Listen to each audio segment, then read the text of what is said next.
తెలుగు రాజ్యం ప్రేక్షకులకు హృదయపూర్వక స్వాగతం. నేను మీ చిల్లగట్టు శ్రీకాంత్ కుమార్.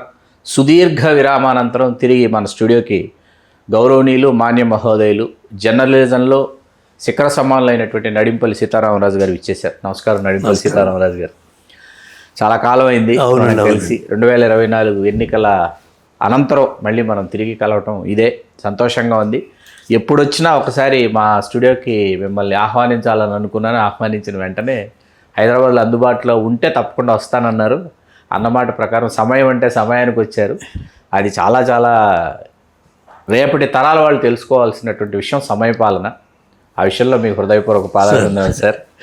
మీ రచనలు బాగా మేము చదువుతూ పెరిగింది బొబ్బిలిపుల్లో. మా తరం అప్పటికి బొబ్బిలిపుల్ తర్వాత వార్త, సమాంతరంగా మీరు రాసుకుంటూ వచ్చినటువంటి రచనలన్నీ చదువుతూ పెరిగినటువంటి ఒక తరం అది. అని ఎన్టీ రామారావు గారితో, దాసనారాయణరావు గారితో ఇట్లా మీరు చేసినటువంటి ప్రయాణం చాలా విలక్షణమైనటువంటి ప్రయాణం సార్. ముందుగా చెప్పాల్సి వస్తే ఎన్టీ రామారావు గారిని ఎప్పుడు పడితే అప్పుడు వెళ్ళి ఇంటర్వ్యూ చేసినటువంటి ఒక విలేకరిగా ఆయనతో మీ అనుభవాలు ఒకసారి మళ్ళీ వినాలనుంది. శ్రీకాంత్ గారు, మీకు మీ మేనేజ్మెంట్కి అందరికీ కూడా శుభాభివందనండి. తర్వాత చాలా కాలం తర్వాత కలిసాం, మంచి సమ్మర్లో కలిసామండి. అందరికీ ఇప్పుడు ప్రపంచం అంతా వార్ మంగర్స్ తోటి ఉన్నటువంటి ఇప్పుడు ఈ సమయంలో మంచి విషయం మాట్లాడుకోవడం కూడా చల్లదనం అందిస్తుంది. యుద్ధ వాతావరణం నుంచి జస్ట్ కూల్ ఏరియాకి మనం వెళ్తున్నాం అండి. అందులో మీరు ఎన్టీ రామారావు గారు ఉన్నారు, అలాగే నాగేశ్వరరావు గారితో సంబంధాలు ఉన్నాయి, నాకు చిరంజీవి గారితో ఉన్నాయి. వీళ్ళందరితో కూడా మంచి సంబంధాలు ఉన్నాయండి. జనరల్గా ఏంటంటే ఎప్పుడు నేను అందరితో చాలా కార్డియల్గా ఉండేవాడిని. దర్శనారావు గారితో కూడా పరిచయం కూడా అలాగే అయ్యింది చదువుకున్న రోజుల నుంచి కూడా. ఆయన ఆయనకి ఒక షూటింగ్ దగ్గరికి వెళ్ళేప్పుడు నాకు డైరీ పట్టుకెళ్ళాను. నేను ఎవరో కూడా తెలియదు. అప్పుడు పేరు అడిగారని చెప్పారు, కూర్చోమన్నారు, ఎంతో గౌరవించారండి. చదువుకుంటాను, లా కాలేజ్ చదువు. కూర్చున్న తర్వాత ఆయన డైరీ మీద మీరు సిగ్నేచర్ చేయండి సార్ అన్నాను. చేశారు. ఏం చేశారు, ఏం మాట్లాడారు, 3 మాట్లాడారు. శ్రమ, పట్టుదల, దీక్ష. ఆ 3 వాక్యాలు ఉన్నాయి. శ్రమ, పట్టుదల, దీక్ష జీవితానికి సక్సెస్కి మార్గం అని రాశారు. ఇవాళకు ఉన్నది. నేను ఎక్కడికి వెళ్ళిన జనరల్గా ఏంటంటే, అలాగే మద్రాసు ఎప్పుడో మా నాన్నగారు పంపించారు ఉద్యోగం కోసం. వివి గిరి గారిది మా ఊళ్ళో బంధువులు ఉండేవారు. ఆయన రాష్ట్రపతి, మీది కోనసీమ ప్రాంతం. రాష్ట్రపతి చేసి రిటైర్ అయ్యి అక్కడే ఉన్నారు ఆయన. అక్కడ ఎక్కువగా బ్రాహ్మణుడి వీధి ఉంటుంది అక్కడ, టీ నగర్ ఏరియాలో. అక్కడ ఉన్నారు ఆయన.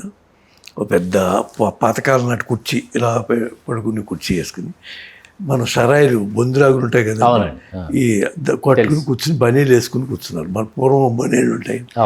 వరగిరి వెంకటగిరి గారు ఆయన ఇందిరాగాంధీ నామినీ అండి, సంజయ్ రెడ్డి గారిని ఓడించడానికి. మా నాన్నగారు ఆయనకి పరిచయం ఉండి మా ఊరు లేబర్ మినిస్టర్గా వచ్చారంట. నేను పుట్టిన కొత్తలో వచ్చినప్పుడు మా ఫాదర్కి వీళ్ళందరూ బాగా పరిచయం ఉన్నటువంటి వ్యక్తులు, ఫ్రీడమ్ ఫైటర్స్ ఫ్యామిలీ నుంచి. మా ఊళ్ళో సాయన్ గారని ఒక మాస్టర్ ఉండేవారు, జిల్లెళ్ళ సాయన్ గారని. వారికి బంధుత్వం ఉంది. వారిల్లే ఆదుర్ సుబ్బారావు గారి ఇల్లు ఒరిజినల్గా. వారు ఎక్కడికో మద్రాసు వెళ్ళిపోతే వాడికి అమ్మేస్తే వాడు తీసుకున్నారండి. ఆ జిల్లాల సాయన్ గారికి వారికి బంధుత్వం ఉండటం వల్ల బరంపురంలో వాడు సెటిల్ అయ్యారు. గిరిగారి బరంపురం అండి. అంటే ఒకప్పుడు ఆంధ్ర, అది ఆంధ్ర, బ్రిటిష్ టైంలో అంతా ఆంధ్ర అండి. మన బళ్ళారి అన్నీ అలా ఉన్నాయి, తిరుత్తని, అలా కోయంబత్తూరు, ఇవన్నీ కూడా ఆంధ్ర ప్రాంతాలండి. 3-4 దక్షిణ ఇండియాలో పెద్ద రాష్ట్రం ఏదంటే తెలుగు వాళ్ళ రాష్ట్రమే వాస్తవానికండి. అప్పుడు గిరిగారు దగ్గర మా ఫాదర్ పంపితే వెళ్ళానండి. ఏదైనా ఉద్యోగం చూడాలి అంటే, డిగ్రీ అయిందండి కొత్తగా. అంటే ఆయన అన్నారు, ఆవిడ సరస్వతిగిరి, ఆవిడ పెద్ద పేరు ఉంది అప్పుడు, పేపర్లు అన్నింటిలో కూడా వచ్చింది. ఉల్లిపాయ మూటలకు విమానంలో వేసుకెళ్ళేదని, ఎక్కడికి ఆంధ్ర పర్యటనకి వస్తే. అంచేత ఏంటంటే ఆవిడ కూడా వచ్చారు. టీ తాగుతామా అన్నారండి. వద్దండి, నాకు అలవాటు లేదన్నారు. మంచి అలవాటే, ఊరి నుంచి వచ్చావు కదా అన్నారండి. గిరి గారు అన్నారు, మీ నాన్న ఎలా ఉన్నాడయా అన్నారు. అయితే నాకు తెలుసున్న ఒక ఆయన ఉన్నారు, ఆయన లెటర్ ఇస్తాను అమృతాంజలి కంపెనీలో అని. మా ఊరు ఒక ఆయన ఉండేవారండి అమృతాంజలి కంపెనీలో, బ్రాహ్మణ్, దామెర్ల వారు. గున్నేశ్వర శర్మ గారు మా ఫాదర్ క్లాస్మేట్. ఆయన ఇన్ఛార్జ్ మొత్తం అమృతాంజలి. కాశీనాథ నాగేశ్వర పంతులు గారు పెట్టినట్టు ఆయన వ్యవస్థాపకులు. అదే. అయితే నేనేంటంటే వెళ్తున్నా కానీ ఏదో సరదాగా ఉందాం, ఈ సినిమా ఫీల్డ్ అయి ఉంటుంది, ఇక్కడ ఉందామని వస్తే తలకు రాసుకుని అమృతాంజలి పెడుతున్నారు. ఇటువంటి కంపెనీ పెట్టారండి, దాంట్లోకి వెళ్ళమంటున్నారండి, రోజు మందు రాసుకుని ఇంటికి రావాలేమో, అది శాంపిల్స్ అన్ని చోట్ల టెస్టులు మనమే చేస్తారేమో అని డౌట్ వచ్చిందండి. వేరేది లేదా అండి అన్నాను. అందులో వెళ్ళి ముందు తర్వాత చూద్దాం, ముందు అందులో పనిచేయాలి. నాకు ఇష్టం లేదు, వచ్చేసానండి. నమస్కారం పెట్టి వచ్చేసాను. అందరిని మా శాయన్ ఎలా ఉన్నాడని అడిగారు. ఆయన శాయన్ మాస్టర్ అని హోమియోపతి వైద్యం చేస్తారు. వాళ్ళ అబ్బాయిలు అయ్యి నాకు బాగా ఫ్రెండ్స్ అండి. ఇప్పుడు కూడా కృష్ణ గారు అని ఉన్నారు. ఆదుర్ సుబ్బారావు గారితో మంచి సాయితో అయ్యి మంచి సంబంధాలు ఉండాలి. సుబ్బారావు గారు అబ్బాయి సాయి. అయితే మూగ మనసు సినిమా తీశారు తర్వాత. అక్కడే కోనసీమలో తీశారు. మంచి రివర్ దగ్గర సెట్టింగ్ వేశారు. పడవ, నాగేశ్వరరావు అన్నీ దాటం, జమీందారు ఇల్లు అక్కడ రావటం అన్నీ. మా ఫాదర్ వాళ్ళకి కావాల్సినవన్నీ పంపించేవారు. అలాగే అమలాపురంలో ఒక థియేటర్ ఉండేదండి. ఆయన రాజుగారు ఉండేవారు. ఆయన వాళ్ళు నాగేశ్వరరావు గారు, సావిత్రి గారు అక్కడ దిగారు వాళ్ళ ఇంట్లో. గుర్రం ప్రకాశ్రావు గారని ఆయన మంచి నాగేశ్వరరావు గారిలో ఉండేవాడు. మా కాలేజీ లెక్చరర్ అని. టోపీకి పెట్టి బెల్ట్ వేసి ట్రై చేస్తే పాత సినిమాల్లో నాగేశ్వరరావు గుర్తొచ్చారు. అలా ఉండేవాడు ఆయన. ఆయన ఇంట్లో నాగేశ్వరరావు గారు.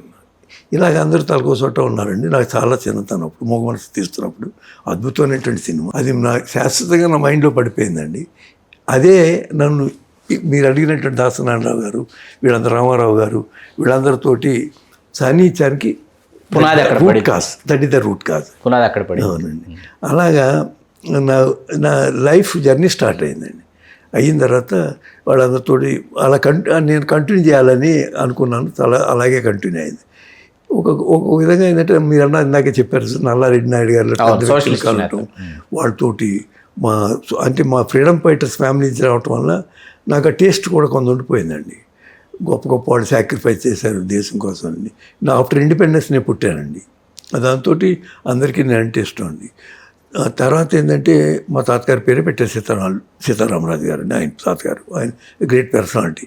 కాంపోజిట్ మెడ్రాస్ స్టేట్లో ఎక్కువ ఉండేవారు ఆయన.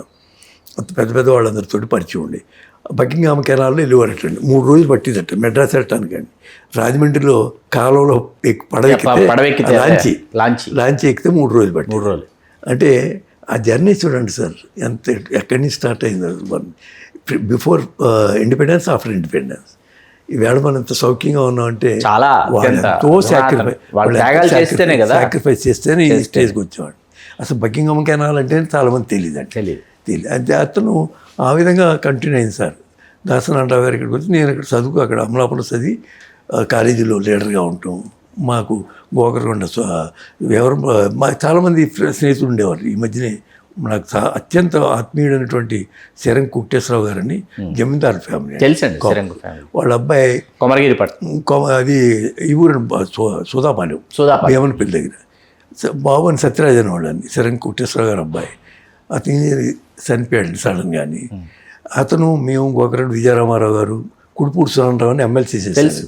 అలాగే కాంట్రాక్టర్ మధుసూదనరావు అని నా క్లాస్మేట్. వాళ్ళ ఫాదరు మున్సిపల్ చైర్మన్, అది వైస్ చైర్మన్ చేసి ఒక మంచి యంగ్టర్స్ స్టూడెంట్స్ ఉన్నటువంటి మంచి ప్లేయర్స్ అండి అందరూ కూడా. సాయంకాలం గ్రౌండ్, మార్నింగ్ కాలేజ్. గ్రౌండ్ అనేసరికి పూర్వం ఎలా ఉండేదంటే మొత్తం లీడర్స్ అంతా అక్కడికి వచ్చేవారు. మనం ఇప్పుడంటే థియేటర్లోనే ఎక్కడికి వెళ్తున్నారు తప్ప అక్కడ ఆ రోజుల్లో గ్రౌండ్లోనే కలిసేవారు. కొత్త లీడర్షిప్ డెవలప్ అయ్యేది గ్రౌండ్కి వెళ్తారండి.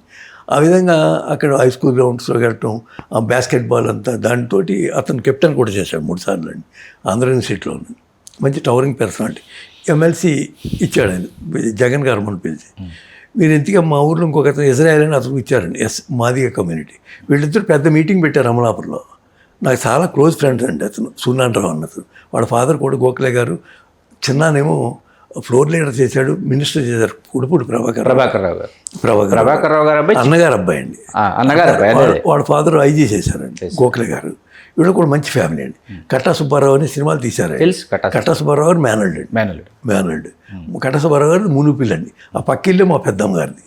ఇలాగ వాళ్ళతో అందరితో సంబంధాలు ఉండేయండి. అయితే నాకు ఇది మొన్న వీళ్ళంతా పరిచయం అయినటువంటి వ్యక్తులంతా కూడా ఒక పొలిటికల్గా వెళ్ళిపోయారు. వాళ్ళంతా సినిమా సంబంధించినటువంటి, నేను ఏంటంటే సినిమాకి వెళ్ళాలి, సినిమా వాళ్ళతో పరిచయాలు పెట్టుకోవాలి. రాజకీయాలంటే కొంచెం ముందు నుంచి కొంచెం విరక్తి ఉండేదండి. ఎందుకంటే ఏదో కొంచెం ఆ విధమైన భావాలతో పెరిగినట్టు. వారణాసి సునాడు గారని మా వారి ఇంట్లోనే ఉండేవాడు, ఎదురుగుండా మేము. అలాగే జగన్నాథరాజు గారని ఆర్ఎస్ఎస్లో ఉండేవారు. వాళ్ళకి శ్రీనివాస్ థియేటర్ ఉండేది.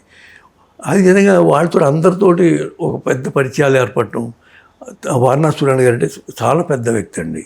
ఆయన జనసంఘ పార్టీ ఉండేది ఆ రోజుల్లో. తెలుసు. బాలరాజు మధు, ప్రొఫెసర్ బాలరాజు మధుకు వీళ్ళందరితోటి పరిచయాలు ఉన్నటువంటి వ్యక్తి అండి. ఆయన సైకిల్ ఉండేది, చాలా గ్రేట్ పర్సనాలిటీ. అలాగే సరిల్ రామారావు గారు కమ్యూనిస్ట్ లీడర్ ఉండేవారు, ఆయన సైకిల్ ఉండేది. మీ ఇందాక మనం అనుకున్నటువంటి నల్ల రెడ్డి నాయుడు గారు మున్సిపల్ ఆఫీస్ సైకిల్ మీద వచ్చేవాడు. రాజమండ్రి ఎంపీ, ఫస్ట్ అమలాపురం అండి. చాలా ఎక్స్ట్రాడినరీ పర్సనాలిటీ అండి. ఎంత నాలెడ్జ్ అండి, ఎన్ని విషయాలు చెప్పేవారు గంటల తరబడి అండి. మా రంగనాథ్ గారిని తీసుకెళ్ళి కూర్చోబెట్టేవారు, ఇద్దరు కూర్చునేవాళ్ళు, ఇద్దరికీ చెప్పేవారండి. ఆ విధమైనటువంటి లీడర్షిప్తో పెరగటం, సినిమాల ప్రభావం, మా నాన్నగారికి వీళ్ళకి సంబంధాలు ఉండటం, మూగ మనసు సినిమాతోటి అలా పరిచయం ఏర్పడి ఇక్కడికి హైదరాబాద్కి రావటం, తర్వాత ఎంఏ చేయటం, ఎంఏ అయిపోయిన తర్వాత మళ్ళీ ఇక్కడ రావటం, మధ్యలో విప్లవ రచయితల సంఘం ఇవన్నీ తిరగడం, శ్రీశ్రీ గారు తోటి పరిచయాలు, అమలాపురం ఆఖరి విరసం మీటింగ్ మా ఊళ్ళో జరిగిందండి. అంత ఆల్ విప్లవకాలు జ్వాలాముఖి ఉపన్యాసం తర్వాత కొంతవరకు ఏంటంటే ఆ ఇన్ఫ్లుయెన్స్ కూడా ఉంది మనకి. అంచేత అందరూ మేమే ఇన్వైట్ చేసామండి, కాలేజ్ స్టూడెంట్స్ అంతా కలిపి.